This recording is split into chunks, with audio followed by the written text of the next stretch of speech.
this race. He is still relatively new to MSC. He has come here to make a solid impression, and where he may have found himself the enemy of a few drivers on this grid, he's hopefully not looking to make any more over the next 90 minutes of racing. Taking things away then on the start of the formation lap. Now this is your first key area coming up right here and now. That run down into turn 1, we mentioned it before, it's a likely pile-up spot. It's going to be where action gets at its most brazen, at its most frayed, down through turn 1 at the aptly named Hell Corner. Then that run uphill, this is going to be make or break for Vermaak. He knows he's got one of the best accelerating cars. Moreover, he's got one of the fastest cars currently in circulation on ACC, pound for pound. But that Ferrari is no slouch, and especially when tucked into the slipstream, it does still give Recap, Harris and Regent all ample opportunity to chip away at the Ford's confidence before we hit turns 2, 3 and 4 as we head up into that middle sector where cornering is going to be of utmost priority. And even in the aero wash generated by them, by the Ferraris and the Fords, they will still find more opportunity swinging in the direction of Ferrari. Get a close look, though, on that third row. Just looking further down the line, currently rolling in 2 abreast formation for a moment there. The twin Porsches, the number 6 and the number 44 of Lee Evans and Ian Oates. Now, there is hopeful signs here for Porsche. They've already shown a recent spur of success courtesy of the number 6 of Ian Oates, one out in round 5 of the championship in Belgium. So there are still great opportunities here, given that the Porsche, though a bit of a polarizing choice of vehicle, can handle and has shown to handle in historical terms quite nicely here in Bathurst. It is a challenging track for all cars, the Porsche no exemption, but if you can nail that Porsche down and find that balance we talked about from earlier, this car will flow around this track like mercury. Looking further down for other Porsches here, the number 32, Henro 4, he finds himself lining up on what is effectively the front row for AM cars, 9th and 10th there on the 5th row overall, lining up alongside Leroy Donald. Last round's AM race winner, also took a race outright in Japan. Very, very exciting times here in MSC.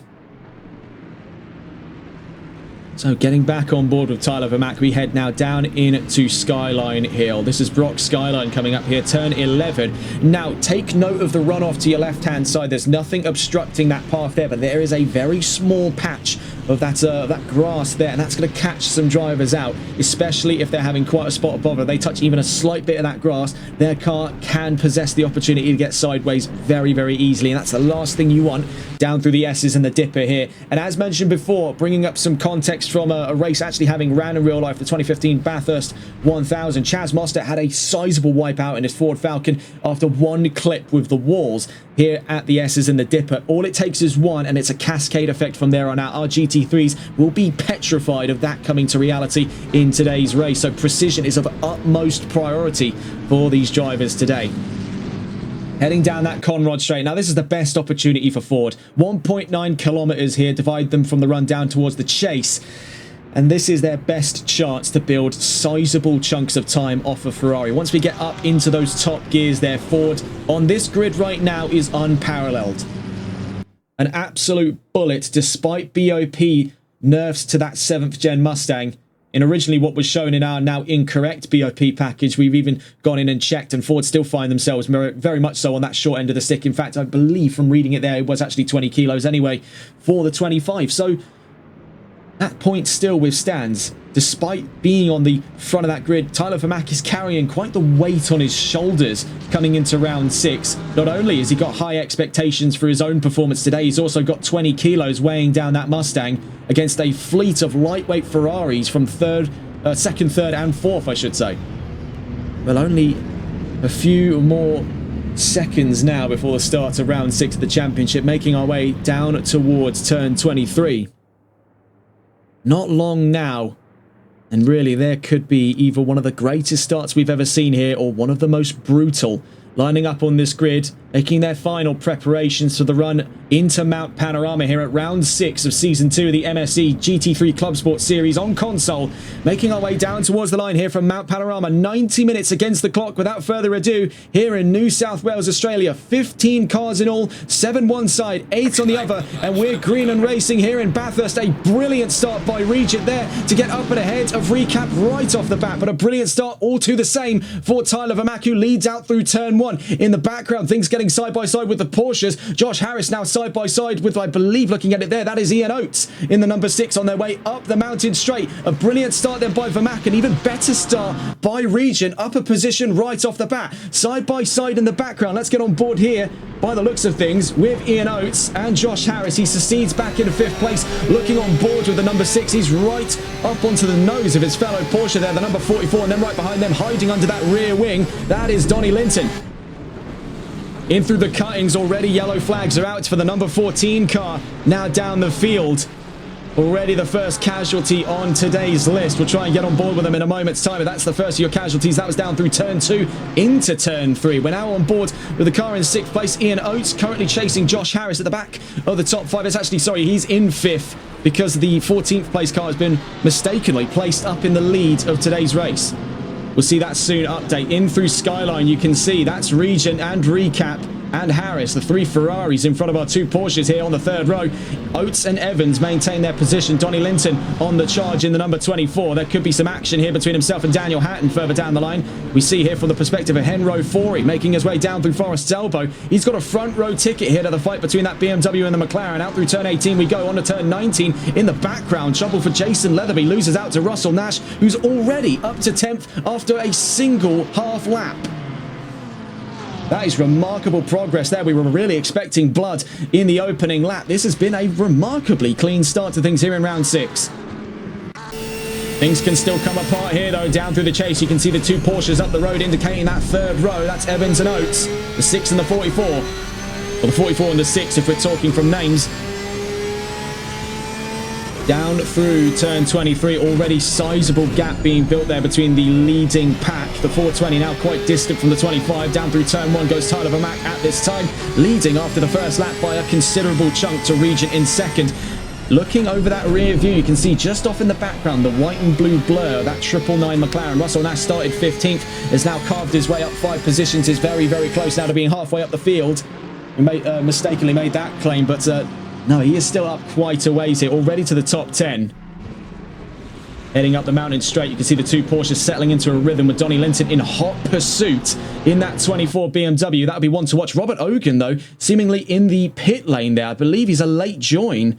So that would have been 3 green Porsches on today's field. Ogan, a late signing there for round 6 of the championship. Looking here, this is Rudolph Laniak, the number 112. It was Leroy Donald who ran into a spot bother. He started towards the back of the top 10 alongside Henro Forey, who I believe now leads in the AM division. Looking here with what is going on currently for the battle of 2nd place. Recap chasing Regent. Behind him is Josh Harris. We'll see if we can get on board here with the leading of 3. Regent making his move over from VSR Phoenix, a respected name over there in the 420, now makes his way over to MSC and is making a very good start of things, much to the same as Tyler Vermaak in the 25, now leading the charge by nearly 5 seconds. The 420 had a blinder of a start to get himself up alongside, and then through turn 1 on the 38 of Recap, who has now since fallen down to the back of the podium, could fall another position with Josh Harris in pursuit down the Conrod Straight. Not too far off, there's the 2 green Porsches, Evans and Oates, 5th and 6th. Potentially some side-by-side action here. Recap now up to 2nd. Leaves Regent, relatively speaking, powerless. Out of turn 20 we go, very nearly off on the left-hand side. Went Recap. You can see runs very, very deep into turns 21 and 22. So back up into 2nd place goes Regent. But as you can see, following right on his trails now, less so than a spectator, more so a competitor now for this spot 2nd place. That is Josh Harris.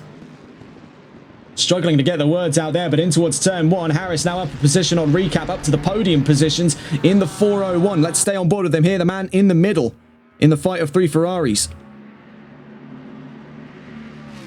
Behind him, you can see the twin Porsches. Donnie Linton's not let go at all. Hatton not too far away. You can see the gap getting ever closer with the number 999 now firmly into a fight, currently down for 9th place between himself and Henro Forey. Into turn 2, we're still on board with Josh Harris. He's made 1 position up over the course of this race. Let's see if he can do another, making his way up towards the cuttings. Oh, it was a bit of a clip between himself and Regent there. That got dicey. Good recovery by both. That could have been disaster. Heading in through the cuttings now.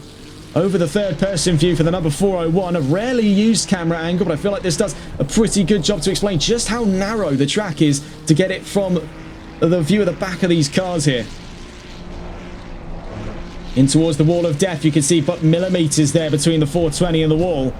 Heading now out of turn 10 at McPhillamy Park, on board now with the dash cam view of the 401. Josh Harris on the run downhill through Brock's Skyline in towards the S's. So already a bloodied 5 minutes of racing here in Bathurst. Still plenty set to follow. One mandatory pit stop in all, with Robert Ogan such a late join here. He actually won't miss out on too much in terms of the race, but he did of course miss out on the entirety of qualifying. You can see the gap now between Recap and Harris is just completely opened up. There's 2.2 seconds where they started this lap less than a second apart from one another. It's become quite quickly a two-horse race here for second place. The twin Ferraris, the 420 and the 401, and up the inside goes Josh Harris. Does he make that move stick? Not at all. Running out of the chase onto the grass. Now he's got to keep this very, very careful here in order to not spin the car out. He rejoins, but right onto the nose of the 38. So where that fight for second place is lost, can he defend for third? Not at all. Now out to fourth. Bear in mind, looking to take some prime benefit of this is the 44 Lee Evans right onto the tail of these two Ferraris, scrapping for what is currently the last of those podium positions, looking at an imminent re-engagement of the position. Up the road, you can see trouble for the 420 off at turn 1. That's going to open things up. We could be back into the fight of second place. A limping 420 as Regent makes his way up the mountain straight. The 38 of Recap now up and alongside, up into second place, as now we see Josh Harris join the fight for second once more.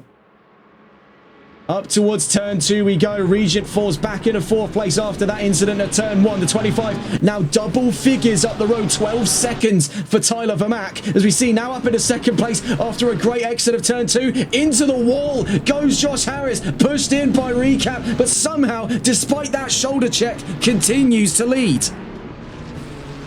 Get a look at that on the replay there. There was just no room to be found once those two got side by side. That was, I don't think, intentional, but you can see where that went wrong.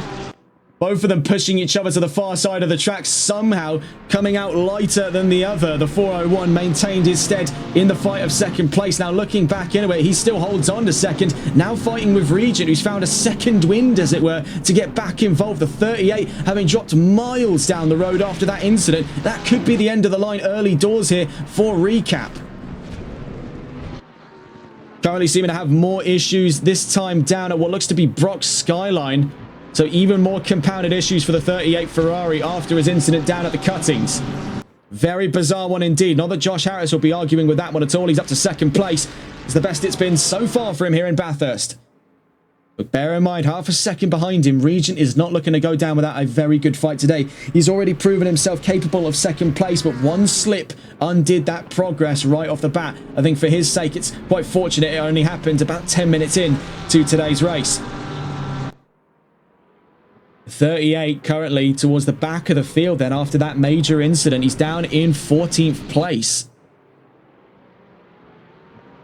We'll cut away here from Josh Harris as he starts to open the taps up on Regent. He's quickly denied the opportunity for a fight of second place off of any drivers right now. You can see Leroy Donald was our earliest casualty today. He's down in 15th place in the number 14 car. Looking up front, Tyler Vermack now clears 15 seconds to Josh Harris. So it looks like for the 25, this is looking to be an easy breezy drive here in Mount Panorama. Looking further down the line, we can see potentially a bit of action here, this time between Caruso and Leatherby, the sort of sister cars, as it were, the Mercedes AMG V8 versus the Aston Martin V8. Bear in mind, despite the fact that AMG used the V8 from out of the AMG GT that you see on your screens at the moment to give to Aston Martin, they don't in fact use it in their own car. This actually uses an earlier iteration 6.3 litre naturally aspirated V8 engine from the Mercedes SLS.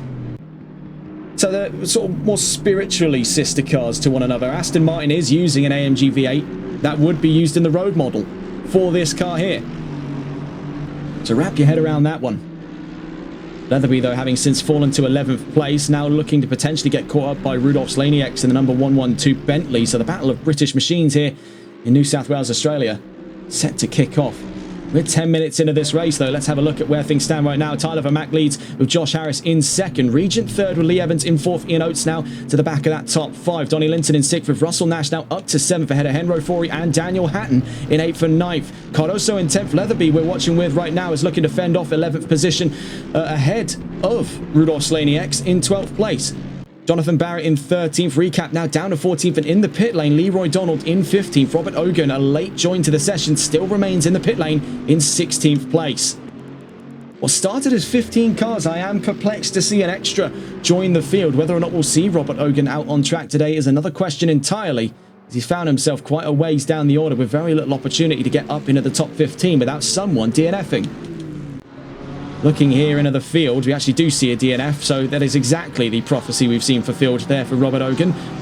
We're watching now with Russell Nash in a 3-car fight for the back of that top 5. Leading that 3-car fight is the number 6 of Ian Oates. You can see there in the bright green Porsche 911. Right behind him, that crimson red number number 24 of Donnie Linton. Then the 999 of Russell Nash in pursuit, making his way up the mountain straight, looking to try things on here with Linton down towards turn 2, up the inside on that BMW, still sticking the nose on the inside at turn 2, and gets that one nailed in. That was clinical precision from Russell Nash. Bear in mind, he started in 15th place, now up to 6th. Next in his iron sights is Ian Oates, so let's get on board with these 3 as our nearest fight currently on track. Actually watching with a defending point of view is the first to come up there, the number 6 Porsche of Ian Oates. You see the number 38, so that is in fact, I believe, to be Recap, given a stop-go 30-second penalty for speeding in the pit lane. So it's gone from bad to worse for the Ferrari after that incident with the 401 of Josh Harris. Now he finds himself with 30 seconds of a stop-go penalty to contend with after the pit stop he took to repair those damages.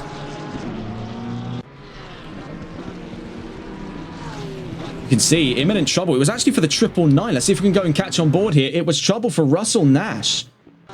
See if we can go and get on board here. Nash now down to 9th and looks to be out of the session entirely. So very confusing as to what's happened there for Russell Nash. We were watching on board with the number 6. Didn't look to be any kind of contact from what we saw. But there, he's out of the race. So there goes Russell Nash. End of the road for the 999. Less than 15 minutes into the race. And already the death toll continues to rise here, down to 14 cars in round 6 of the championship. Jason Leatherby still on board with here with the Aston Martin number 86. It is a rare sight indeed now in the modern day, that Aston Martin, and it is almost a pity. Thinking back to the times when, funnily enough, believe it or not, I used to play ACC and compete in ACC GT3 series. I competed here in Bathurst in an Aston Martin V8 Vantage, and I can quite first-hand relate to the issues that Leatherby possibly is having with that V8 Vantage. It is an absolute tank in through the middle sector, but it is very, very predictable on those curbs. So especially down through the that second and final sector, you don't feel so afraid to get your elbows out through that area. Especially down through Brock Skyline, it does feel actually quite remarkably well put together. It sort of feels like driving a tank downhill. We see here the fight of 10th place, Leatherby v Laniacs, Battle of Britain as it were. Aston Martin versus Bentley. 4-litre AMG twin turbo V8 versus 5.4-litre turbocharged M Sport V8. Not 5.4, sorry, 4.0.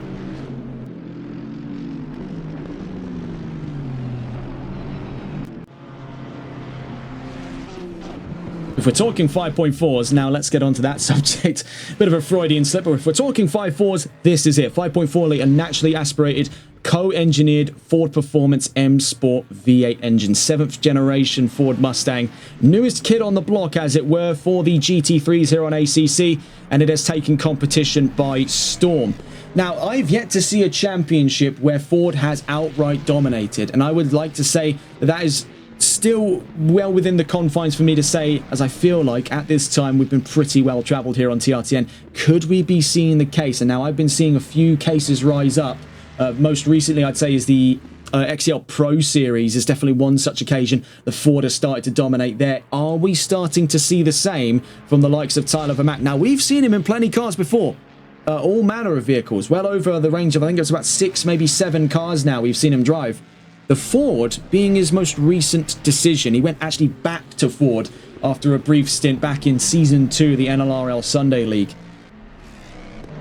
For Mac's choice to go over to Ford, it was a comfortable decision for the South African talent. He finds himself head and shoulders up this field right now, 21 seconds up the road. Yeah, we saw that there, Regent, in chat. But, oh, hang on just a moment. We'll have to catch up with you in a moment's time. Yellow flags out through the chase for the 1-1-2. That, I believe, is Rudolph's Laniacs and the Bentley. So let's see if we can go and catch on board with him here to see what is the state of affairs for Laniacs. So there's some trouble out through turns 21 and 22. Doesn't appear to be anything in the way of damage, but it definitely could be indicative of a spin. As we've seen as well out of that Bentley earlier on today, it is very, very accident prone down through the chase. It's a very high commitment corner, and one single blade of grass can upset the balance on, despite its enormous size, a relatively featherweight Bentley.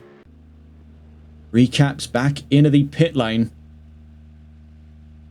It has definitely been a race to forget there for the number 38. A very promising qualifying session undone in less than a quarter of an hour. You see here with Josh Harris, currently in 6th place. We do have another yellow flag, this time for the 55. And yes, you can see there, that's Daniel Hatton in serious trouble down through Brock's Skyline. So Cardoso gets up by, then Leatherby. You can see, can he coax that McLaren back into life here? Are we about to see another DNF here in Bathurst? It has been an absolute slaughterhouse, as it were, for these GT3s today. Unbelievable stuff. Fortunately, looks like Hatton could get the car back up and running. Oh, never mind. He's into the wall again. Yeah, that's looking rough for McLaren. That is 2 cars already under the gavel in today's race. We saw it in this very same section out of the 999 of Russell Nash. Now we see it out of Daniel Hatton. It's not looking good for McLaren. I tell you that much. It is really, really not looking good for McLaren. On board now with the 66 of Cardoso with Mercedes, the only Merc in this race, as it turns out. Making his way down through to Murray's. And somehow, despite his incident, the 55 of Daniel Hatton is still not in the pit lane, so it seems. He is making his way currently down the Conrod Straight, but it's a bit of a graphic sight here, so do bear that in mind. That is not looking grand. How has he been able to get that car back up and running is a miracle. Absolute miracle. He'll be in the pit lane for quite some time then. Looking further up into the field, we're seeing where our battles are now starting to re-emerge here. Ian Oates versus Donnie Linton could be one up for discussion. 4th place up for grabs. As we can see even further up the road, Evans v Regent currently in the ballpark, 1.7 seconds. That could drop away at a moment's notice. We've already seen the Ferrari's been a little bit flaky over the course of today's race, especially for Regent. We saw that incident earlier on down through turn 1. That still leaves the opportunities on the table for the 44 to come on through. We've seen a very, very solid performance so far from Lee Evans. Moreover, we've also seen a very solid performance out of Ian Oates. These 2 Porsches, despite being some of the most dangerous cars on ACC, they're flowing. And I did make that assertion not long ago. If you can nail the car setup here in Bathurst, these Porsches will flow around the track like Mercury. And we're seeing it pretty headstrong here between the 44 and the 6. Saw a little bit more trouble from the number 14 car, this time out through the chase. Momentary yellow flags, but not enough to raise it on our systems here. On their way down the Conrod Straight, we see 3 cars in all. Linton, Oates and Harris, all in contention for 4th place. Now, these are 3 very, very exciting drivers to catch in the middle of a fight. We've had no shortage of good fights, especially when you consider 2 of those drivers in the mix. And this is no discredit to Ian Oates, but when you have Linton and Harris in the mix, it's always a good time here. And with Oates, this is just extra seasoning in what has already been a gourmet level fight on the table. Heading in through Murray's, later the 2 on Apex is there, does leave Donnie Linton while still in the lead with a withering gap to both the Porsche and the Ferrari, twin barrels of such, heading down into turn 1, can't find his way to the inside, so Ian Oates slots back in behind the number 24, big step out there, out through turn 1, you see emerging from the pit lane, Henro Fori and Recap, 13th and 10th. We'll stay on board though with the man in the middle, the number 44 Porsche. Oh, my mistake there. The number 44 is further up the road. That's Lee Evans. The number 6 Porsche. I know they changed the wheels on them there, but I can still never tell those 2 Porsches apart. Out through turn 2. Though we will probably, by the looks of that gap right now, be on the discussion of the 44 a little later on. Up the road, more contact here at the cuttings. This time again for the 401. Not the first time he's been checked into the walls there in that 401. You can actually see the 38 emerged from behind him there. It was part of that incident earlier on. And bear in mind, we're no more than 30 minutes into this. We're barely 20 minutes in, as we're just ticking down to that point now. looking in for our fight of fourth, half a second between Donnie Linton and Ian Oates.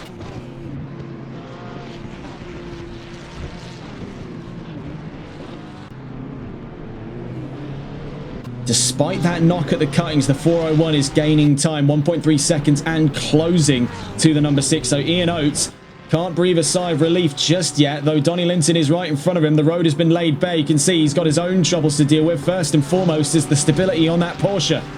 Something clearly awry in the number 6. You can see the back end hanging a little bit low out of turn 18. Doesn't look like anything too severe at this time. Of course, there was that hit earlier on, but I think looking at it realistically, that wouldn't have been enough to do any kind of serious damage on the Porsche. Right now, he's going to start having to back off on the idea of a fourth place fight. He's going to start looking at his defensive fight for fifth, because here comes the 401 of Josh Harris. We've seen already he's a very capable fighter in his own respect. Let's see what he can do when the cards are stacked against him. Extra damage on that 401 Ferrari. Not enough to bring him into the pits, as we saw earlier out of Daniel Hatton. But more than enough to have a pronounced effect on how that 296 is going to be taking on Bathurst in the next couple of laps here. Of course, with a single mandatory pit stop on the table, there is still quite a strategic element to play for. Normally, we'd see races of this length be separated up into 2 mandatory pit stops, where you could definitely make the argument that it's a 30-minute stint before one comes into the pits, and then they can do it all over again, giving them what is functionally, looking at it there, about 4 stints in all. We see side by side here, a seceding position. Ian Oates looking at no chance of a fight here. He's not particularly interested in making any enemies. We can also see the yellow flags came out again for Daniel Hatton, this time out of turn 18. Still on board with Oates, seceding the position to Harris. Now, is there any kind of tactical advantage to be gained from this? You can see right now he's able to follow in a nice hefty heap of slipstream up through turns 5 and 6 on the exit of Quarry in towards Frog Hollow. It's not going to be doing him many favors, though. You can see the hesitance in the number 6 now, as he's got aero wash over the nose of his Porsche, heading down towards Skyline. See, following on his trails there, the number 38 down in 13th place. That's Recap, the man who started from the front row today, already having a bit of a mare here in Bathurst. It's going to happen to someone, but he's still in the fight.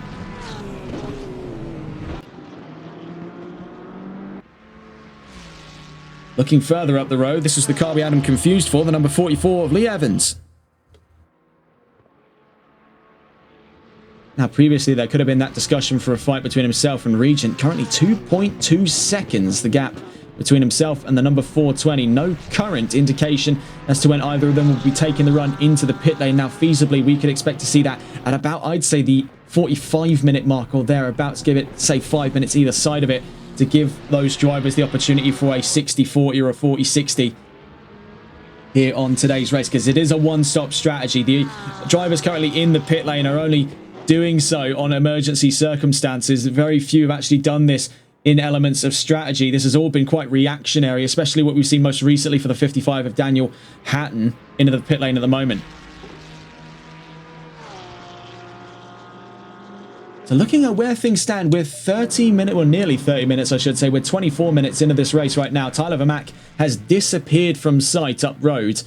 And double figures in the lead of this race. He has gone uncontested from the word go. He has been flying around Mount Panorama in that 25 Mustang. Regent up into second place. He's leveraged a really good start and a good bit of recovery there to keep himself well within the fight inside of that top 5. Currently relishes in a front row position at this time, albeit over half a minute away from the leading car.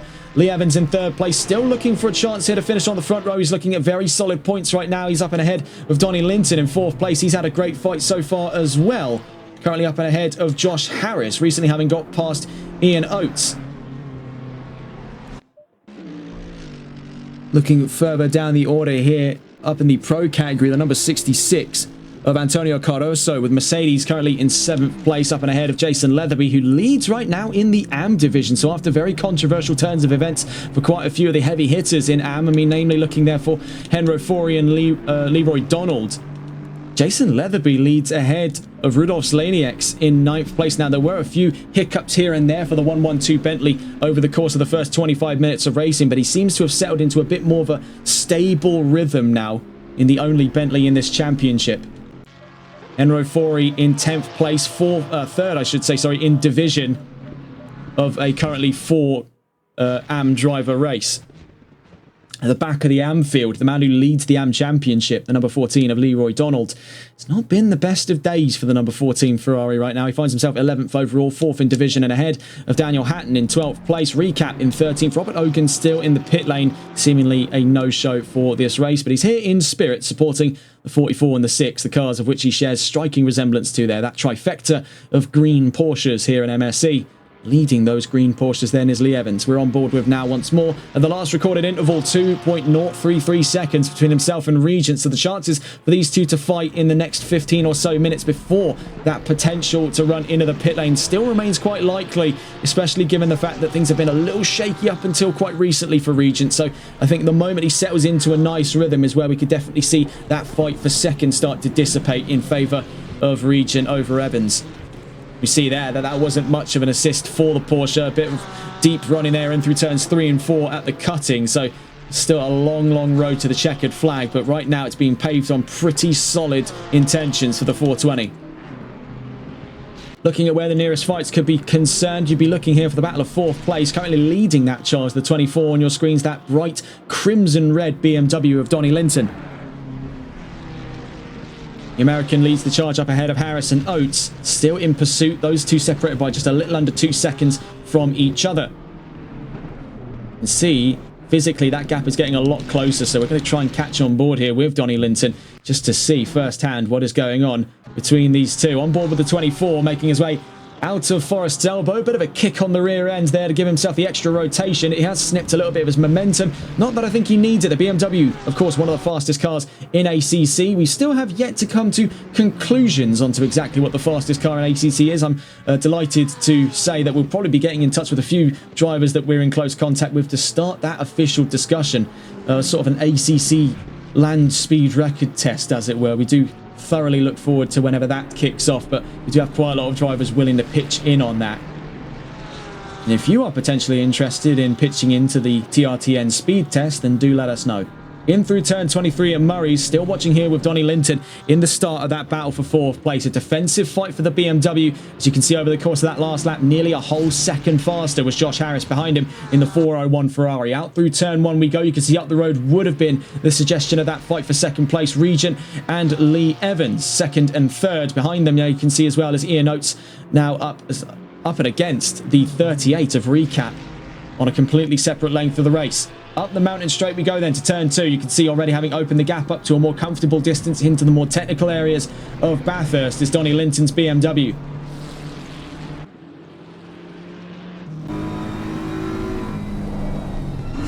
Just watching from inside the car gives you a pretty solid indication just to how tight this area of the track is. That's no wonder we've seen so many issues here at the cuttings and in towards Quarry up into Frog Hollow. It is super tight. One slight incorrection and you're in at the wall. And as we mentioned as well down at the S's, it's all to the same here. One touch with the wall and you're getting ping-ponged around the track until you're either in the gravel or on your roof. They're heading down through Brock Skyline. Let's just get a view on board here with Donnie Linton. You can almost feel it in the car almost when you're driving on this track. You can feel it go light as you mount the crest. If you go in a little too quickly, there is a very likely chance the back end can fully lift, especially if you get onto the brakes just a little too late. Out through turn 18 though, that was easy and breezy for Donnie Linton. He made that one look unfathomably easy. Effortless moves there for the 24. I think that's one of the best things about Bathurst as well for these drivers. Once they get into a certain rhythm like that, that becomes an unconscious effort. They're moving purely on instinct. And that's really when you get to see driving at its most raw and its most visceral. In towards the chase we go then, turns 20, 21 and 22. Donnie Linton now 0.8 of a second up the road from Josh Harris. So you can see that the Ferrari's maneuverability is playing very nicely into the hands of the 401. But as we get onto the straightaways here, down towards Murray's, back into the run, down the opening straight, in towards turn 1 we go, and then back up the mountain straight. It's all BMW's territory to claim. In that last lap, the gap's a lot closer there, only about 2 tenths in difference. Still to, actually this time to benefit of Linton, benefiting from that really solid run of the middle sector. Bear in mind, the closer the 401 gets, the harder things are going to become, because he's going to have to deal more and more with that vacuum created by that less dense air already being punched out of the way by Donnie Linton's BMW. This is the one of the major conundrums these drivers face when chasing one another. Now, those of you still relatively new to the concept, when you're punching a sizable hole in the air and you're generating that slipstream, this is what allows other drivers to catch up to you. It's because the air rushing over their car is rushing out of the way of yours. So you stay in this pocket generated by the car up in front. The air is way less dense, still enough to, of course, keep the engine up and running. They're not creating a total vacuum. That would be catastrophic. But they create enough of this gap in less dense air, you can slip into that area and gain a couple extra miles an hour. But this comes with its own set of challenges. Because there's less air rushing over your car, there's less air pushing down on the aerodynamics, meaning the car just can't handle the same. In through the S's and the dipper. You see this in practice here, because with less air over the nose, that Ferrari is struggling to keep pace with the BMW of Donnie Linton. In through turn 18 we go. You can see Lee Evans up the road there. Clean air over the nose of his car. Clean air over the nose of Donnie Linton's car. Very much so is not the case right now for Josh Harris in the 401.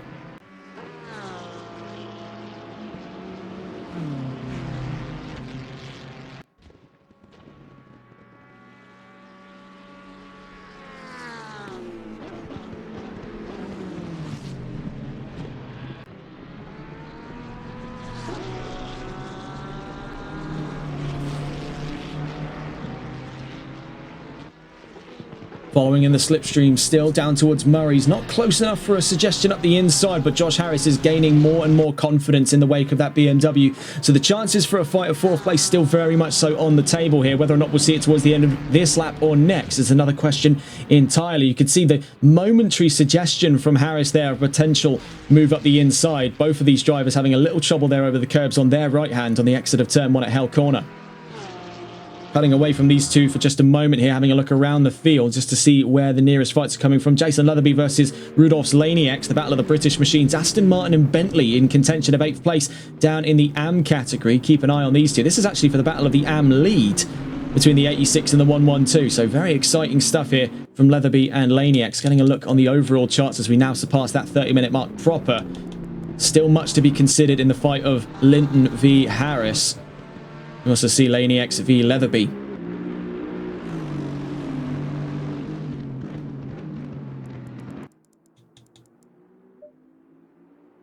Yellow flags are out for the number 14 car back into the pit lane. That was Leroy Donald. Could that be the end of his time here in Bathurst? We're back into green flags for our drivers, still out on track, but there seemed to have been a major incident down at the S's for the 14 Ferrari. See there, just tucked up in front of the 96 Porsche. That's Leroy Donald in the pit lane. Could that be the end of his time here in Bathurst after another incident forces him further down the line? He was previously, I believe, in 11th place. You can see into the pit lane joining us there for what looks to be a 40-60 on his strategy. That is Tyler Vermack, the leading 25 Mustang. That does leave the position bare here for Regent to come and take hold of the race lead. He finds himself currently 5.5 seconds now up the road from Lee Evans's Porsche. Does he come into the pit lanes to follow the 25? No, as you can see, the 420 stays out to become the new race leader here at round 6 of the championship after about 34 minutes of racing here in Bathurst. For how long will this stand then? Strategy still in favour of the 25. I almost said Leroy Donald, but no, he is in the pit lane and joining him potentially soon. Another yellow flag is out. This time it's for Rudolph's Laniacs down at Skyline Hill. So just quickly cut away from the discussion of the now leading 420 of Regent here in round 6 of the championship. We quickly cut on to what would have been a fight for 8th against Jason Leatherby has now come apart very quickly for Rudolph's Laniacs. Fortunately, he's back up and running. Looks to be minimal damages in the face of it there. That could have been a lot worse, and I'm sure he knows it. Out through turn 2, we are seeing some serious suggestion at some side-by-side action now. This time on board with Josh Harris. He chases Donnie Linton. Now, we've seen these two clash before, and it was spectacular when they did. There is nothing to say that this kind of magic cannot happen again here in the land down under. Heading up through turn 6. In towards Frog Hollow now on the exit of Quarry. In towards Solman. You can see there the wall of death, and it clashes with the 401, so he's caught victim by the wall of death. Now out through McPhillamy Park in towards Skyline Hill. Still on board with Josh Harris. Down through the S's, you can see where Donnie Linton has been able to carve out such a sizable gap. You saw one tap put him into the wall there against the Shannon's boards and very nearly put it in again against the Bentley signs on the inside of turn 18. Super fine stuff there. It was only one tiny hit against the wall. It kind of goes to show just how hard he was pushing the limits there on that 24. Right now, Josh Harris in a very good chance here of taking third place. What would be provisionally fourth off of Donnie Linton. A little touch over the left-hand side on the grass, but up the inside through the chase he goes. Now, can he hold on to this by the time he gets to Murray's? Will either of them think about seceding to the pit lane? It was already been a brilliant fight so far between the pair, looking potentially at the inside and then backs out of it. Josh Harris still holds on to third right now, but a better exit out of Donnie Linton does put this up in serious question as we head towards turn 1. The BMW right up the back end of the 401 Ferrari. Does he think about it? A little tap between the pair as they make their way around Hell Corner, seceding the position to try things again. That's good sportsmanship from Linton. Quickly owns up to the situation at hand. Harris still in that fight for third place, leads that two-car battle now up the mountain straight. It could be second time on the trot here for Donnie Linton, but no, backs out of it before we hit turn 2. Playing things a little bit closer to the chest after that incident at turn 1. Donnie Linton's not looking to try and make enemies of Josh Harris at this time. Up through the cuttings we go. A very seriously troublesome area of the track. Now, we mentioned it before that this could be a likely spot for a pile-up. Now, while we haven't seen strictly pile-ups, we have seen quite a few incidents. Out through Quarry we go. You can see how close they're willing to get to the wall. Now, that's actually not the closest we've seen it so far, but it's a pretty good average. Out through Solman, then to McPhillamy. Now Josh Harris having put 0.7 of a second over Donnie Linton. Now this is an area where we've seen great improvements so far from Linton, save for that last lap where he had a little scrub against the wall through the S's and the dipper. Let's see now with clean air over the nose of that 401 Ferrari what Josh Harris can do in the 296. Down through turn 18 we go. You can see just how quickly those corners fall in line after turn 11. Now on the exit of turn 18 in towards turn 19. 3 seconds up the road and a gap quickly dropping now. Is that to Lee Evans in the Porsche?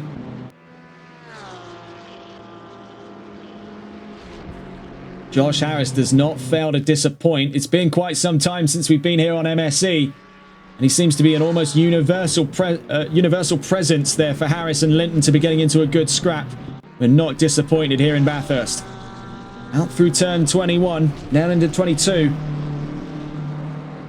Neither of these two thinking for a run into the pit lane, so this is a very early doors strategy by Tyler Vermaak, but it's all in good reason. Because he's getting into the pit lane early, he's avoiding a lot of the conflict that's going to be happening, especially in the next 7 or so minutes. When a lot of drivers are hurrying towards the pit lane, they're going to be pushing each other around the track to get into that spot.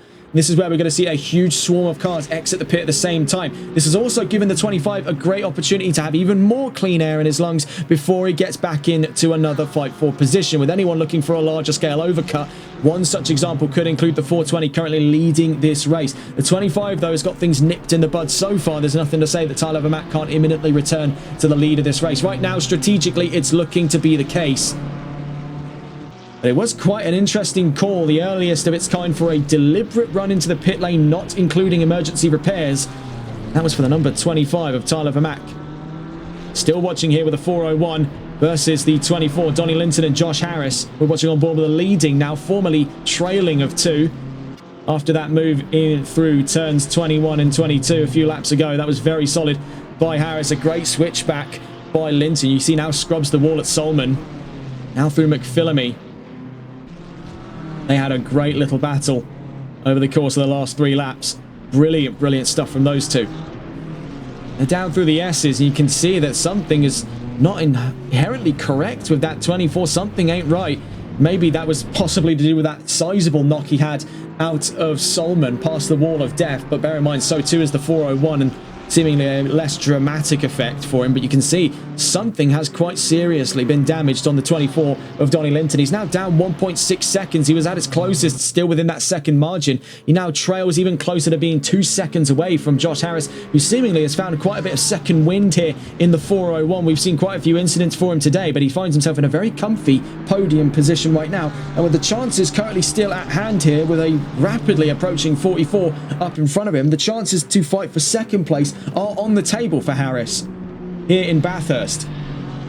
In front of him, that's Jason Leatherby, currently leading the AM division in the number 86 Aston Martin on his way down towards turn 1. He's going to secede there for the 401 to get up and around him at Hell Corner. He'll have to do the same in a moment's time for the approaching number 24 of Donnie Linton up the mountain straight. This has been quite an interesting race so far. Quite a lot of controversy from the word go over the course of quali, now over the course of the race. We'll leave you on board here with Josh Harris for a moment's time. We'll be back in just a second.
Now 48 minutes left to go. We were still on board for the longest time here with Josh Harris, and he makes his way currently down through Murray's.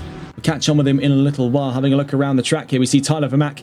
Despite having taken that pit stop, it didn't count as his mandatory pit stop, so still the prerequisites left rather ambiguous. The 25 still with one pit stop to serve seemingly has undone his progress at the front of the pack. Now this is only very recent news to us. Of course, he took that pit stop quite early on in the way of things. He's currently up and ahead of Antonio Cardoso in the number 66 Mercedes, but this is a very, very strange situation for the 25. Now he's heads and shoulders further ahead in terms of pace than quite a lot of the grid right now. He went uncontested. He was over half a minute up the road by the time he came into the pit lane. So pray tell, what exactly went wrong for Vermack in the pit lane?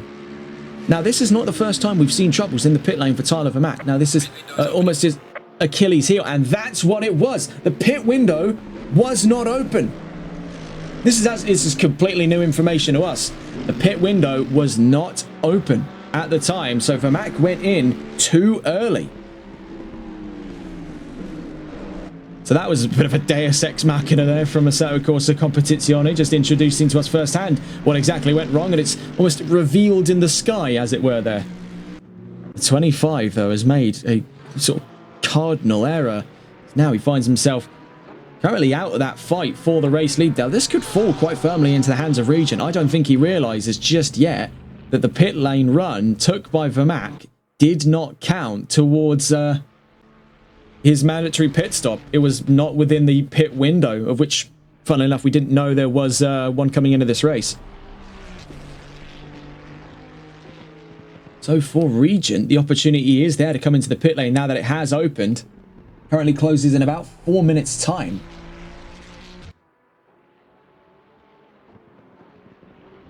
It's really a now or never situation with laps currently hooking in and around 2 minutes per. It's definitely a now or never situation for a lot of people, with the pit lane set to close in about 3 minutes 40 seconds. Having a look as to who's entering the pit lane, you can see Josh Harris is in, Donnie Linton is in, Rudolf Slanieks was in a little earlier when the pit lane first opened. And currently, that is the sum of things from the pit lane at this time. Having a look here, we can see side by side between Ian Oates and Henro Fori on two separate lengths of the race. Behind them appears to be Jason Leatherby's Aston Martin. And Vermack is in now to take what is a officially recognised pit lane run.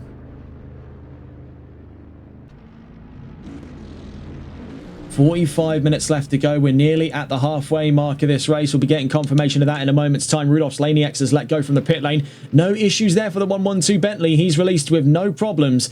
Now in 8th place. That could actually be further down, as we did see not long ago Henry Fourie and Jason Leatherby. So yeah, to the back of the top 10. So it seems Daniel Hatton's into the pit lane right now to serve his mandatory pit stop. We've just seen the all clear given for Josh Harris and Donnie Linton. There goes the 401. Rockets out of the pit lane there, following on his trails. There's the 24. Halfway mark, still a long way to go. So this is going to get dicey now, folks. We were not previously aware of that pit lane window. Of course, we had seen plenty of drivers into the pit lane before, but those were on emergency damages. I mean, look at such the case of the 55 of Daniel Hatton. He's been in and out of the pit lane quite a few times today.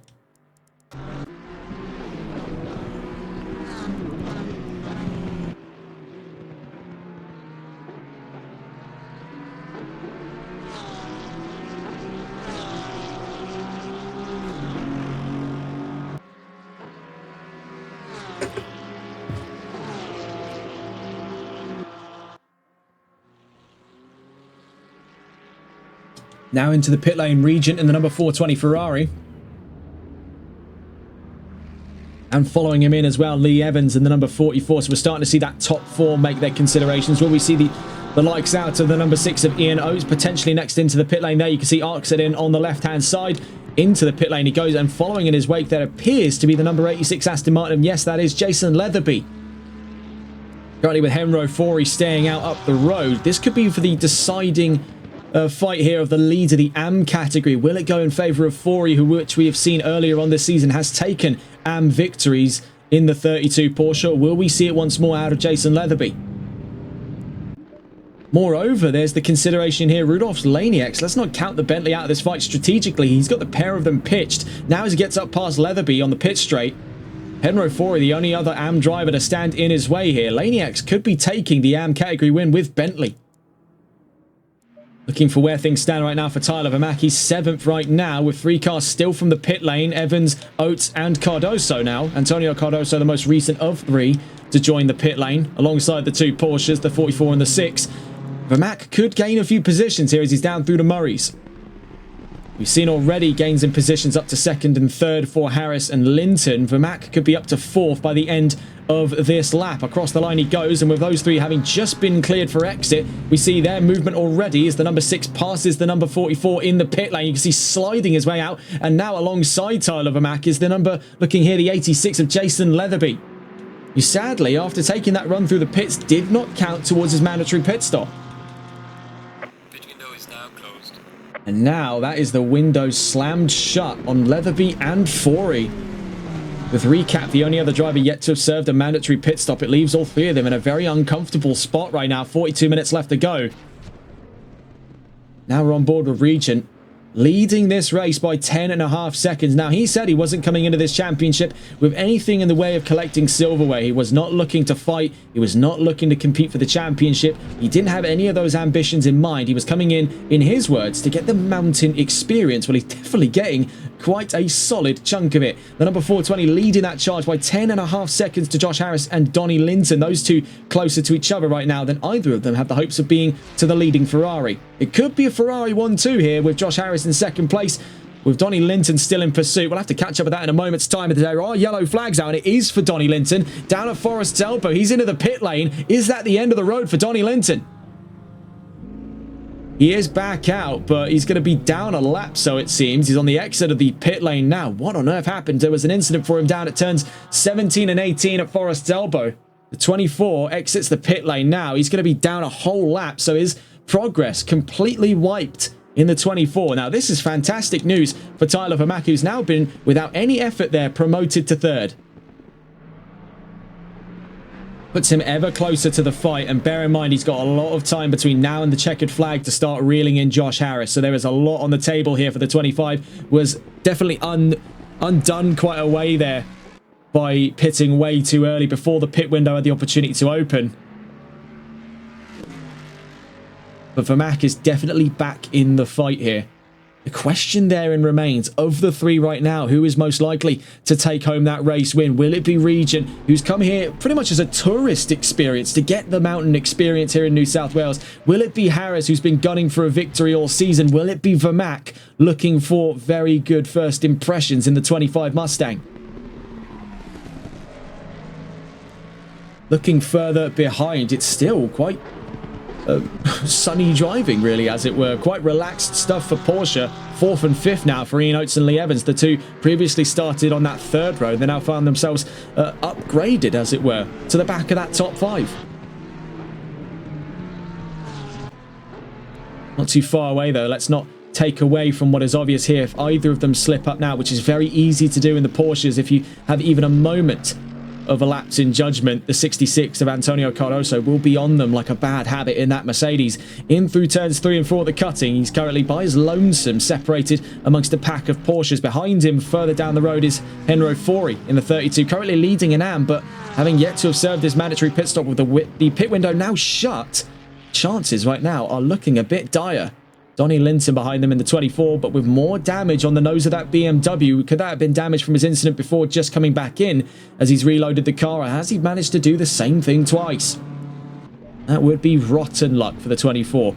Rudolf Zlaniak's in 9th place ahead of Jason Leatherby on what looks to be a potentially inherited AM win in the Bentley. So it's looking very strong for him right now. He's the only remaining AM driver to have taken his pit stop during the pit window. So he looks set right now for a shift in position by the end of today's race. 39 minutes left to go. He's ahead of Jason Leatherby, who's in the pit lane in the number 86.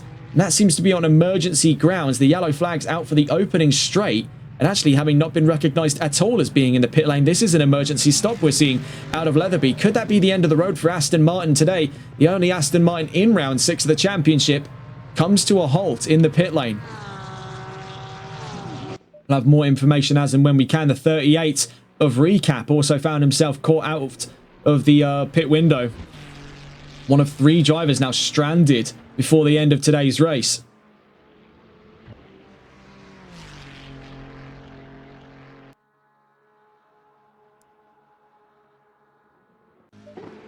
Then at the back of the field right now, as it stands, with those 3 still having yet to have served their mandatory pit stops, it does leave perhaps some gaps open for Daniel Hatton. It could be a very late-winded redemption, as it were, for the 55. Currently nearest fights between the 2 Porsches, Oates and Evans, last separated there by 1.2 seconds. They make their way up through Quarry.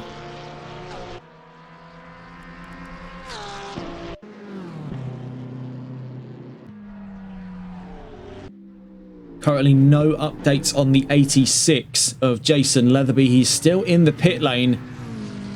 And with no signs of emerging, we still do not yet know the status for the 86. Watching here with the twin Porsches, Oates and Evans potentially looking to get into a scrap. Now, it's unlikely given the two seem to be almost teaming in today's race, but they've been playing off of each other's strengths and weaknesses. The 2 Porsches could be getting head-to-head here, and it would be very, very nice to see heading down the Conrod Straight. A real treat for the eyes and ears with those flat 6s screaming down 1.9 kilometers of FIA Grade 2. Actually, I believe this area is FIA Grade 3.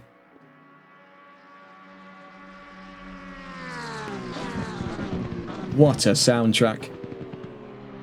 Of course, Oates and Evans have both competed in Porsches over the course of the last couple of months as it stands. They competed in Season 9 of VSR Phoenix in the Porsche 911 992 GT3 Cup car, of which we have the tech specs for you here on the right-hand side. That's what they were driving over the course of that season. Sadly came to a screeching halt as it was prematurely cancelled after round 14 at Alton Park. We were covering every single round. That's available on the TRTN YouTube channel now on our archive. They like their Porsches, and really you've got to respect good taste when you see it. 8th generation now, the Porsche 911, a car that stood the test of time since the 1950s. It is really the epitome of if it's not broke, don't fix it. They had the perfect design right off the bat with the 901. They didn't stop since.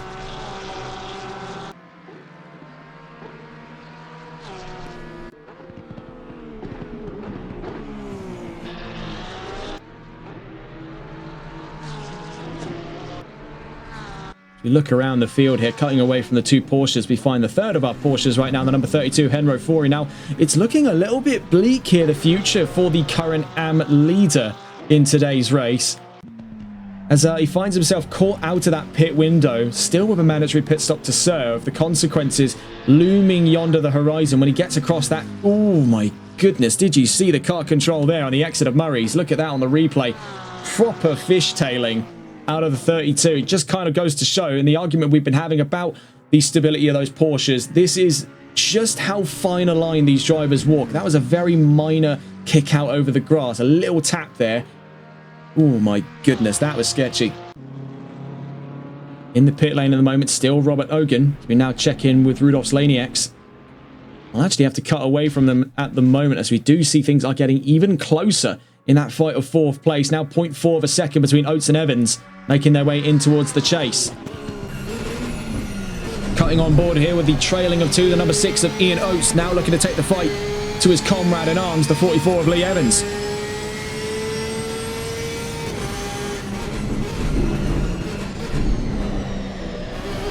Two Porsches go head to head. I mean, this is a real treat for the ears. We're going to turn the volume up just so that you can hear the sound of those screaming flat sixes as we head down into turn one.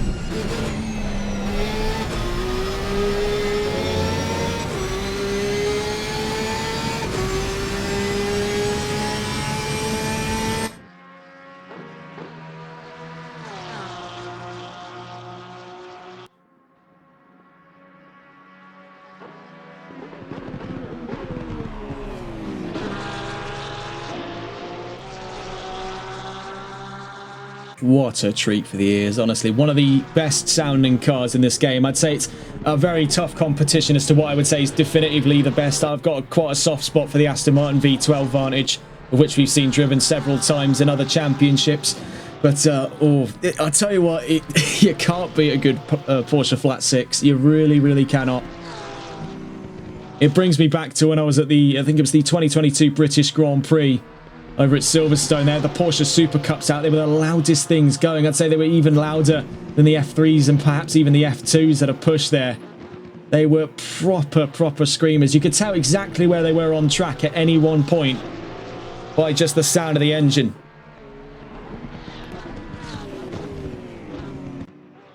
So down towards Forest's Elbow. We've seen very close following between Oates and Evans at this time. Oates finds himself still on the back foot in that fight for fourth place. We cut away from him to get on board with Evans, the leading of two now, as he makes his way down the Conrod Straight. Slightly shorter than the Mountain Straight, of course. Actually, no, sorry, slightly longer than the Mountain Straight. The Mountain Straight 1.1 kilometers, the Conrod Straight 1.9. Both of them give great opportunity for these drivers to get all the way to the top gear. 32 minutes left to go, though, with these being the only closest fights on track right now. Let's get a look at where things stand, as we do find ourselves in a bit of a mixed bag here in Bathurst, with Regent leading by 8.8 seconds, a gap withering between Vermaak and Harris. That could be one to watch in the next couple of laps here. We're watching with what is currently the closest fight on track for fourth place between Evans and Oates and the twin Porsches at the back of that top five. Antonio Cardoso in 6th place with Mercedes ahead of Henro Fori in 7th. Donnie Linton in 8th with Rudolf Lanieks in 9th place ahead of Recap at the back of the top 10. Daniel Hatton in 11th and Jason Leatherby in 12th with several DNFs today. As a matter of fact, we can now confirm the 86 is back out on track. Leatherby is back into this race, but down in 12th place.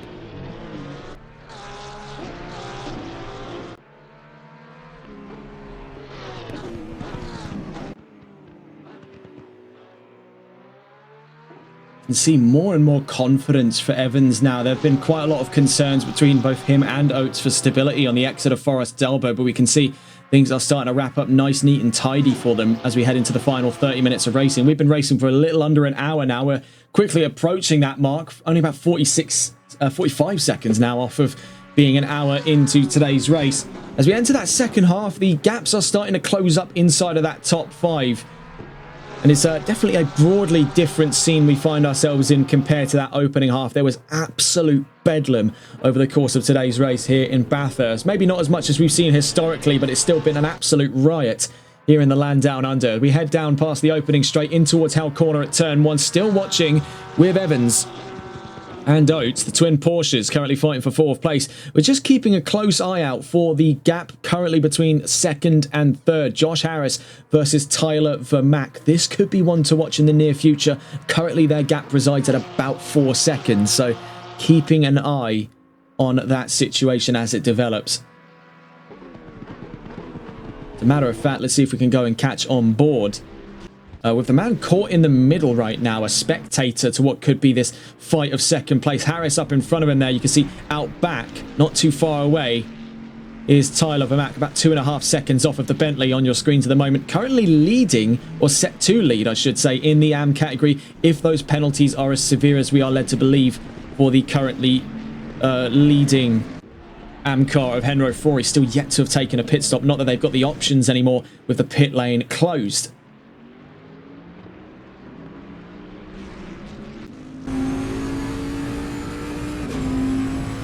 This is something we've been discussing on TRTN for some time in the background of a lot of these larger races we've been covering, and it's that we are starting to see a bit of a renaissance for the niche car. We've seen the re-emergence over the last couple of months, the last couple of years, as a matter of fact, of Lexus. We've seen even little sprinklings of Nissan in the mix, and now we're starting to see the rise of Bentley. And these are all cars that were relatively unorthodox, and I think it's what we're finding ourselves in. These are sort of key indicators of a fan base that is growing tired with the current medium, because never before in the heat of competition would a lot of these drivers be considering these cars as a mainline option. But here we find time and time again, people are now, with very limited options left, looking to experiment, such as the case for Laniacs. I don't think many people back in the heat of ACC's prime would be considering the Bentley. It was a solid little motor, but especially when you consider only a few years ago, quite a recent memory in the history of sim racing was the introduction to console ACC for cars like the Ferrari 296, the McLaren 720S, and even more recently the Ford Mustang. They dominated, and even then as well the BMW M4, they dominated and are still figurehead appearances over the course of a race. And we've just seen there, Henro Frory is into the pit lane after an incident down at McPhillamy Park. So down towards Brock's Skyline, there was trouble for the 32. Frory's into the pit, so that gives right now Laniak's clear line into the lead of the AM division. So he's looking to get a division win here in the 112 Bentley. The niche car may reign supreme here in Bathurst. We'll catch up with him later on, as now he's seceded to give way to what is a developing fight here as we drop nearly to within a second between Harris and Vermack. We'll stay on board with the 401. This is going to get quite exciting here. These are two very solid drivers. Vermack emerging from parts outside of MSC into the competition proper. And we see Josh Harris, who is a staple part of this championship, one of its most competent fighters, now looking to clash heads with the newbie for 2nd place. This could get mega here between the 401 and the 25. Heading down the Conrod straight, you can see the Ford just reeling him in. He's got him on the line and is just slowly reeling in that 401. There's not an awful lot that Harris can do when he's on a straightaway. What he's got to hope for now, he needs to try and hold position by the time he hits turn 2 at Griffin's Bend. That is his primary objective, because he knows if he can keep Vermack behind, the Mustang, he has very limited options to get around him. But look at this here. Josh Harris has moved over. Moved over for Tyler Vermack. What on earth was the thought process behind that? 26 minutes against the line. He could have pushed those tyres to the end of the race. What was the element that forced Harris into this decision? Was it the case that he knew that fighting up the mountain straight was futile and a fruitless endeavour that only would have created more risk than opportunity? It's definitely a bit of a bizarre one there, that Harris would just roll over to let the 25 on by. There's got to be some method to what is inherently madness here for what could have been a very solid fight of 2nd place. I must say that is quite underwhelming. In through the cuttings then, let's see what Harris has in mind.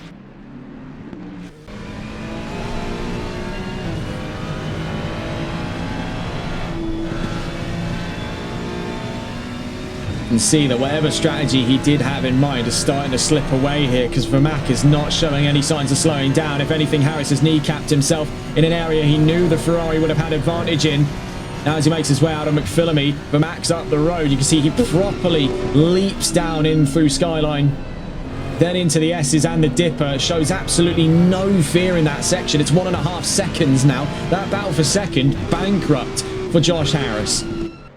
Very bizarre stuff indeed.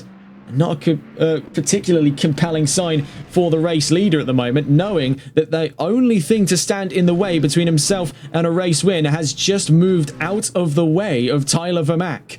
So for Regent, he's going to be sweating bullets here, especially with some upset on his rear quarter out through the chase. The gap currently 10 seconds and dropping. It is now a case in the next 25 minutes, unless he can seriously pull something out of his hat here. It is a case of when and not if Vermaak will be alongside him. It is genuinely quite a dreaded experience. There's almost the palpable fear in the air over who could lead this race. 24.5 minutes left to go. The clock is ticking. Question is, does Regent have enough time? You can see the physical gap there. These two share a straight on their way down towards turn 2. This could get very, very dicey. We've seen these two fight before, and we've seen them fight under much more stringent circumstances. When they now have nothing to lose, this could get incredibly dicey. This is something I am actually thoroughly looking forward to. Both of these drivers have come in to the championship quite recently to compete or to experience the track, such as the case of Regent. He's getting a very good experience of it right now, but seemingly we are seeing that slow procession up to the race lead for Tyler Vermaak. This isn't going to be helping Regent at all. A scrub against the wall of death, and so too was the case there for Donnie Linton in the background. Down in 7th place, the 24 against the wall of death. Heading down into Skyline Hill, a little bit of an upset there for Regent. If we get on board with Vermaak, you can see that difference in the line down through Skyline Hill. It just rockets down through there. How on earth is he able to perfectly nail the brakes every single time? He draws in seconds on the corner, and that's not been exactly the kind of news that the 420 wanted to hear, because into the wall, there's Regent. Vermaak leads out of turn 18. Regent into the pit lane. Emergency recovery for the 420. The 25 now leads here in Bathurst after a dramatic end to Regent's time here in New South Wales. Could that be the end of his day here? The 420 succeeds. The 25 now given the green light to go to the checkered flag unopposed. 22, make it nearly 23 minutes to the line. Vermaak leads. We'll try and get a word out of Regent. I know that he's a frequent visitor to our Twitch chat, so I'll have no doubt that we can get a word out of him as to exactly what went on. It looked like stability issues early doors for him there, so I would not be too surprised if that is ultimately what gave rise to his incident down there. I wouldn't be too surprised either, especially given its positioning that he ping-ponged off the walls at the S's. It's very easy to end up down there, especially pinned in at the wall after an incident like that. He's going to send a link to his stream in the Discord later. And seemingly, he's suggesting right now, and I can't exactly word it verbatim. Those of you who are watching the stream archive will see the live chat. You'll see what words he wanted to use. But I can't repeat it verbatim, but he is suggesting throttle, pedal, and brake pedal sensors are kaput on that car.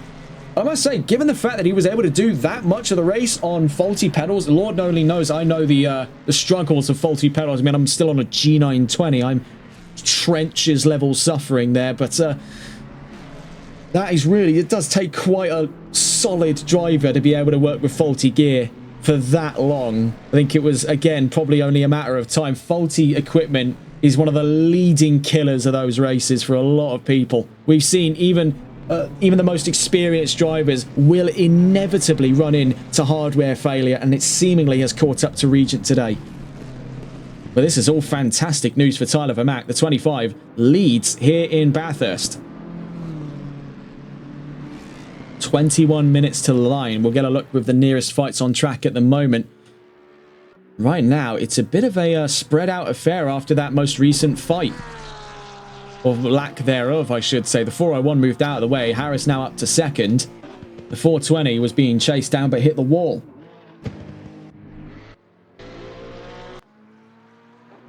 In the pits at the moment, Rudolf Slanieks in the 112. We'll see what's going on there for the Bentley. He's into the pit lane. 20.5 minutes left to go. The case is now that he's lost seemingly the lead of the AM division. And by the looks of it, unless it's disqualification these drivers are getting for crossing the checkered flag without having served their mandatory pit stops, Lanieks could actually lose the AM division win here in Bathurst at round 6 of the championship.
Right now, still on board with Tyler Vermack, riding in the wake in the number 24, Donnie Linton up in front. You saw a little bit of aero wash out from the nose of that Mustang.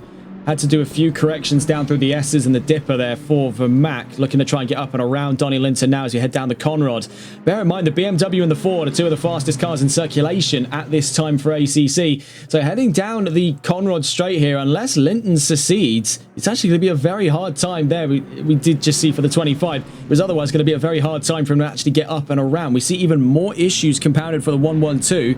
So now as we check back in on Rudolf Slanieks, on his way down through the S's, are there any indications of major damage for that Bentley? Doesn't appear it this time around.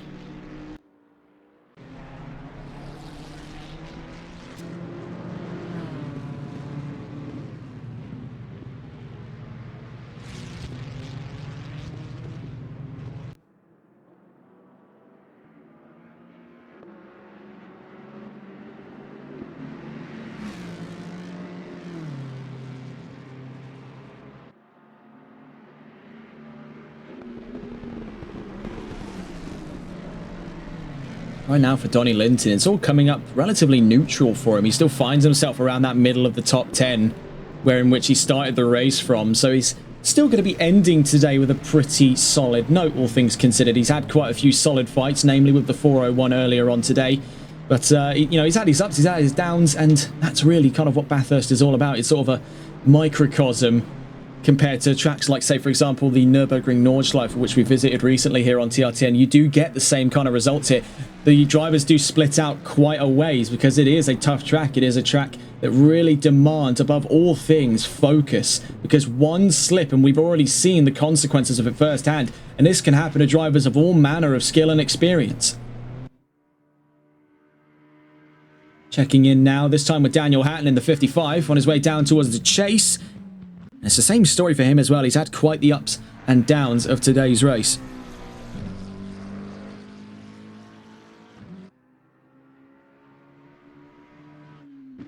This, to be fair, with Bathurst, from what I've been able to observe firsthand, this is McLaren's Achilles heel. This track is a 720S killer.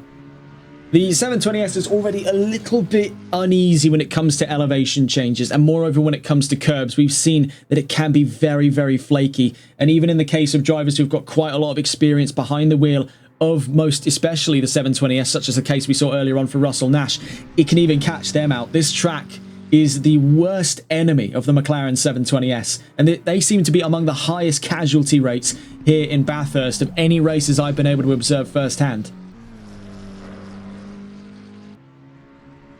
Everything that the McLaren has problems with is present and is endemic to this track.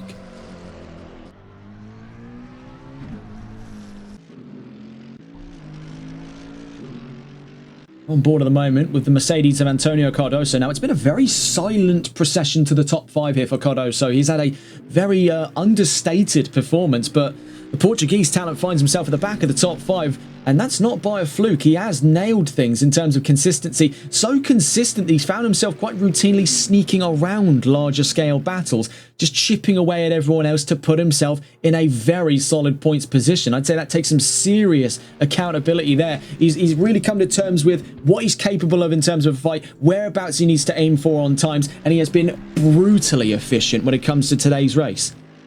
That is really quite something, and I think that is one of the best parts of the Mercedes, and I think this is a great case where you see the car complement the driver. Now, a lot of car choice in this game does end up being formed based on either preference or compromise. We do find here that this is almost perfect for his playstyle. He needs a car that's reliable, he needs a car that's consistent, and a car that doesn't really have many thrills or spills in terms of its handling quirks. It is a very jack-of-all-trades vehicle, the Mercedes, much like the Aston Martin for that matter.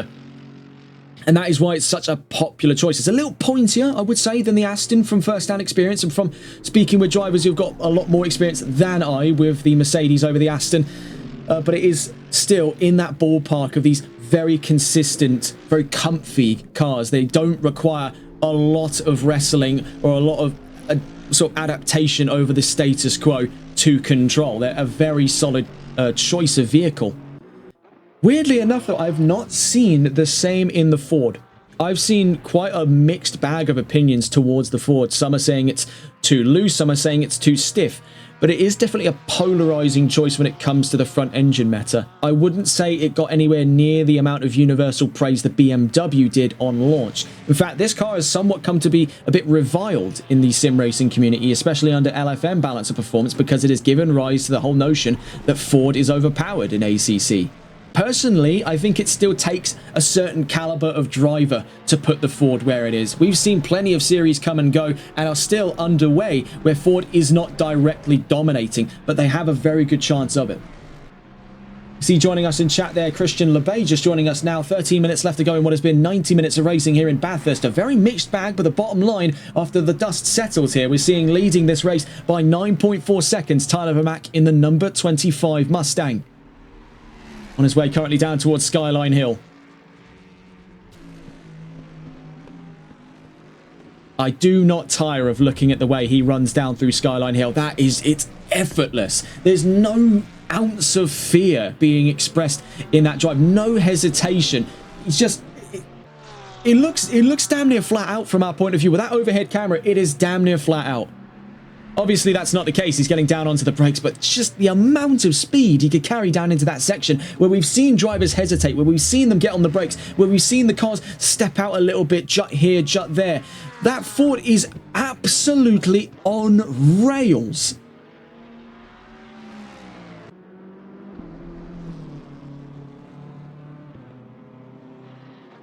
Now looking further around the field, also on the Conrod straight at this time, the number 24, Donnie Linton.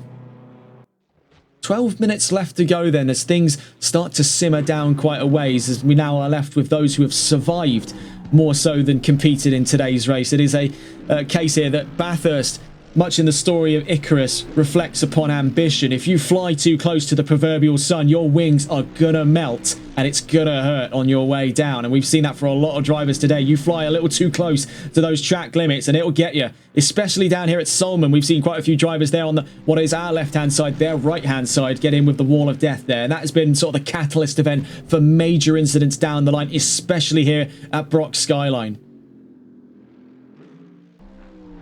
One thing that we've noticed, though, as well with Bathurst, it is nailing this section that is what separates drivers from race wins.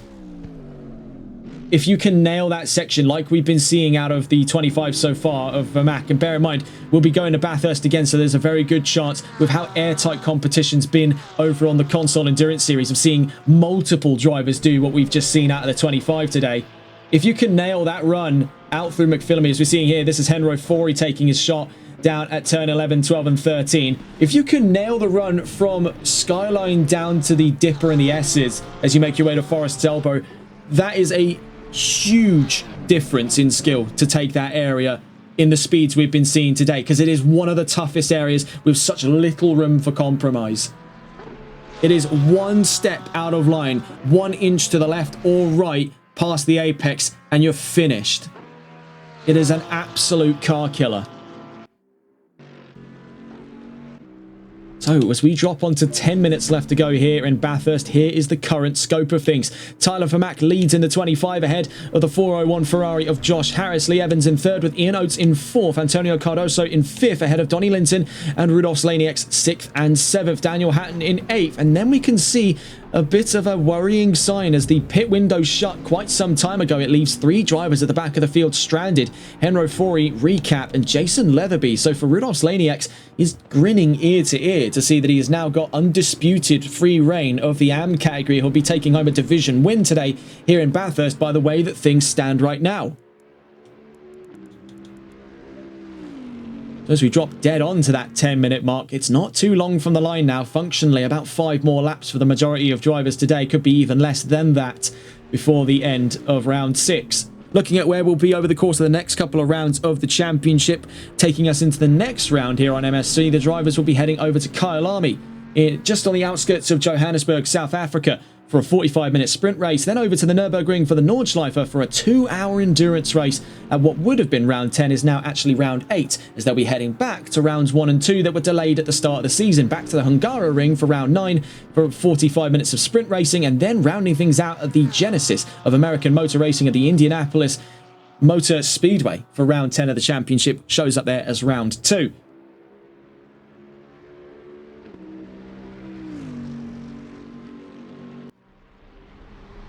Looking up here onto the podium, Josh Harris in the 401 has definitely got his fair share today of good fights in that Ferrari, and that seems to be almost customary here for Harris's career path over the course of MSC. We've seen him a very constant presence in and amongst every fight, and a very, very solid fighter in his own respect. Right now, though, seemingly no one capable of standing 10 toes alongside Tyler Vermack in that number 25. It's unparalleled domination of the field, not even that we saw out of the likes of the 999. And speaking of, looking back into those previous race wins we saw at the start of the season, a hat-trick of victories for Russell Nash, but today, much is the same as it was in Japan. He's out of this race. That round 4, was won overall by an AM driver, Leroy Donald, who is also out of this race today. Then the last round just gone over at the Circuit Zolder was won by Ian Oates with Porsche.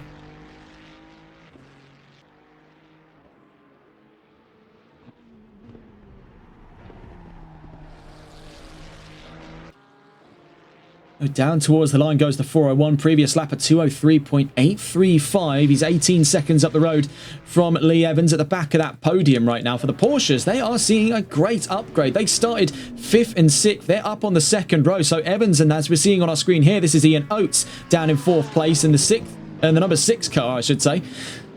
Seeing a great result today. They will not be scoffing at that at all. 2 positions a piece there for both of them. They're not going to be arguing with where they stand as the checkered flag drops. That's a great turnaround for Porsche today. Evans, though, you can see has got quite the gap up the road now from Oates. As he's making his way toward the runnings over the crest into turn 2 at Griffin's Bend, we've just seen heading on to the mountain straight there was Ian Oates.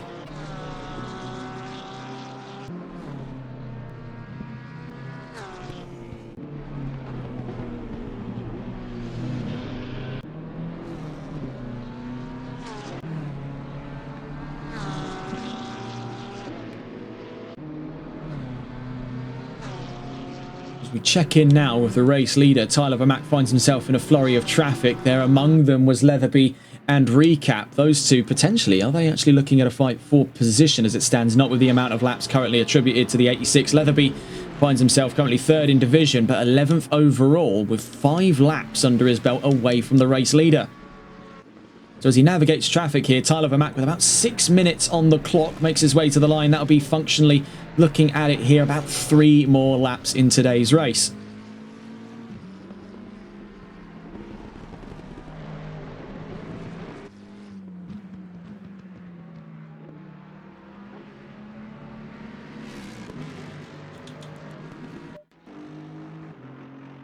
You can see here the car in second place we were watching earlier on with Josh Harris. He makes his way down towards the line. He'll be among that podium sitters in the next 6 or so minutes as it stands. We'll get on board though with Tyler Vermaak making his way up the mountain straight. We'll leave you on board with the 25 as he makes his way in towards lap 40. We'll be back again in just a moment's time.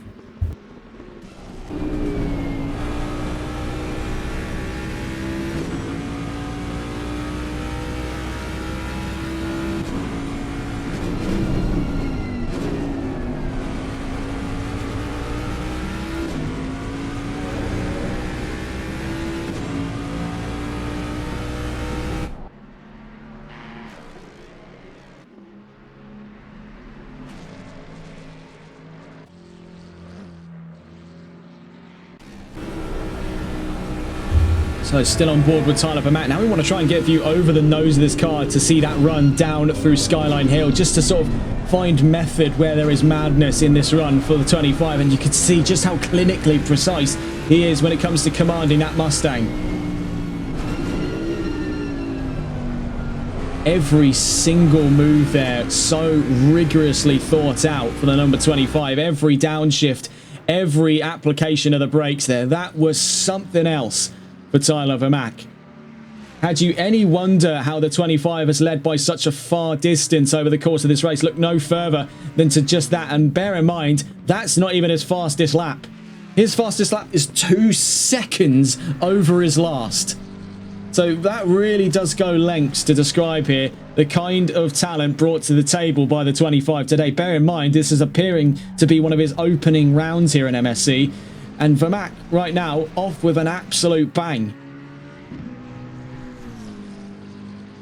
on what could have been a victory today for Regent had it not been for the out of his hands situation that was this hardware failure that took the 420 out of the charge down through the S's in towards turn 18. It will look to be a relatively undisputed victory on the charts here for the 25. 3 minutes left to go then. We're amongst the final 2 laps here in round 6 of the championship for season 2 of the MSC GT3 Clubsport series here on console. Right now Vermaak looking to enter that history book.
We see here with Evans making his way down towards Skyline.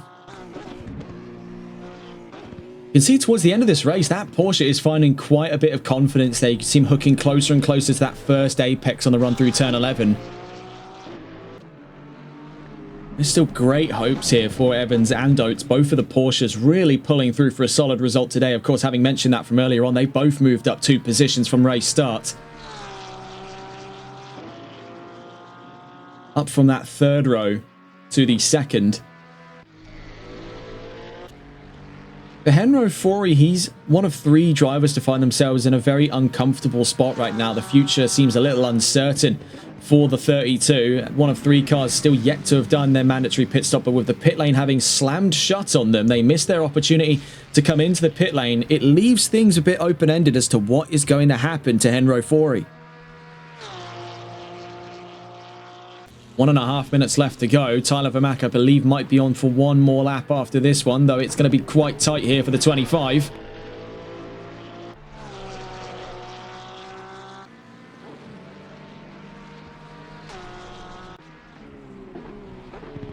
Cutaway here from Henro Fori's point of view, just to quickly get a look here with what could be the AM Division winner of round 6, Rudolf Slanieks, in the number 112 Bentley on his way currently out of turn 1. Looks to potentially try and unlap himself from the 24 of a wounded BMW. That is Donnie Linton up in front of him there in 6th place. Now, he's been dealing with that damage over the course of the last 20 or so minutes. So, right now, does he secede position to the 112? Let him run him around the outside. It's going to be up to the 112 to decide. Nearly into the wall there. Donnie Linton getting his elbows out against unlapping traffic.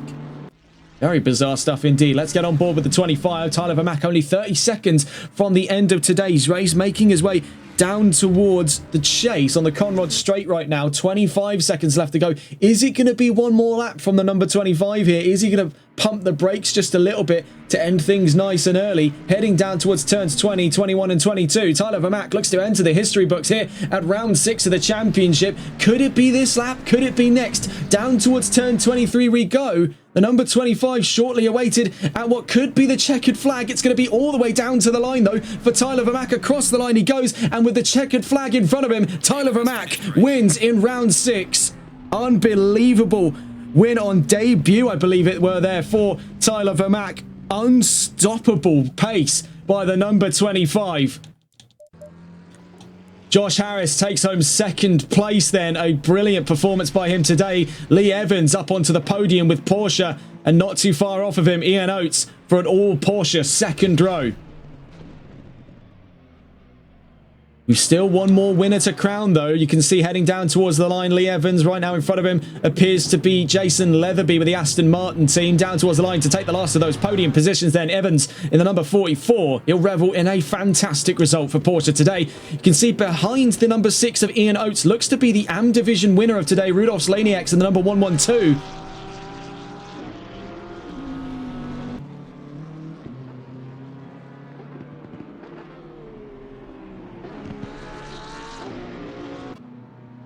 So down across the line, Ian Oates, 4th place. And then from behind him, your AM Division winner for round 6 of the championship, Rudolf Slanieks, the Latvian talent in the number 112 Bentley, victorious in round 6. Then across the line a moment from now as he makes his way onto the Conrod. That is Antonio Cardoso in the number 66, looking to take home a very solid and respectable top 5. We'll get the full results up in a moment's time, as already a few drivers have peeled out the situation, and really with the way things have been going in today's race, it's not too hard to see where that sentiment comes from. It has been a very tough one here at round 6 of the championship. Vermaak victorious in round 6.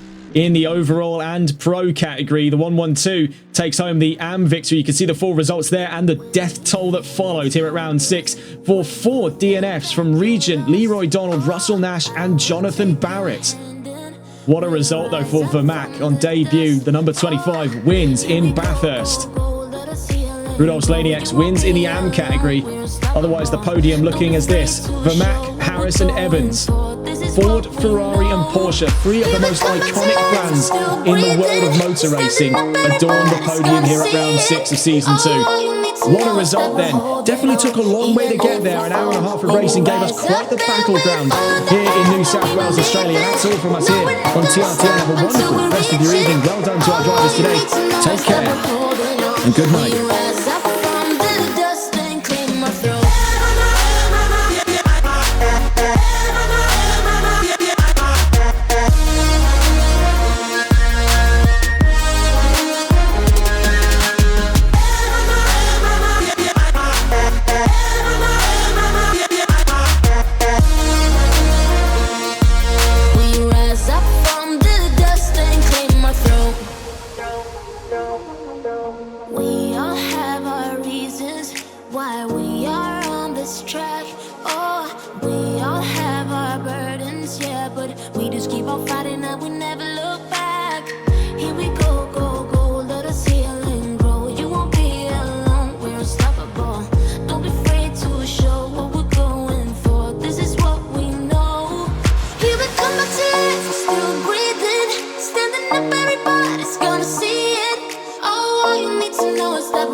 Even if we fall, we will rise up and we follow the